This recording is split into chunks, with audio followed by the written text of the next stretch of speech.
তুমি থ্যাঙ্কফুল হবা আল্লাহর কাছে। নিজের শরীর, মন আর প্রেজেন্ট মোমেন্টকে অনুভব করো। এই অভ্যাস তোমার পুরো দিনের অ্যাংজাইটি কমিয়ে দিবে। বডি মুভ করো, move it like snack.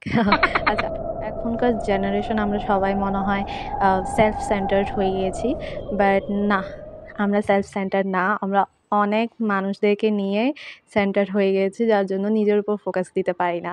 So তুমি সেলফ সেন্টার হও, নিজের উপর নিজেকে নিয়ে অবসেসড হয়ে যাও, তাহলে তুমি বুঝবা যে তোমার কী কী ল্যাকিংস আছে আর কী কী কোয়ালিটিস আছে, অ্যান্ড তুমি লাইফ থেকে কী চাও আর তুমি কি ডিজার্ভ করো। ঠিক আছে? তো তুমি সেলফ সেন্টার হওয়ার ট্রাই করো। আর সেলফ সেন্টার হওয়ার জন্য তোমাকে মিনিমাম 21 ডেজ সাইকোলজিক্যালি, সায়েন্টিফিকলি একটা রুলস যদি তুমি 21 ডেজ ফলো করো, দেন সেটা তোমার লাইফের একটা পার্ট হয়ে যায়। অ্যান্ড নিজের উপর যত ডিপেন্ড হবা, তত বেশি তুমি স্ট্রং থাকতে পারবা, কনফিডেন্স ফিল করবা। 21 ডেজ অ্যান্ড অবভিয়াসলি যদি করো, তোমার লাইফের এটা পার্ট হয়ে যাবে। হ্যাবিট ফলো করো, তোমার life will be change like you manifested this things. More things you will get: self love, confidence, prosperity, growth.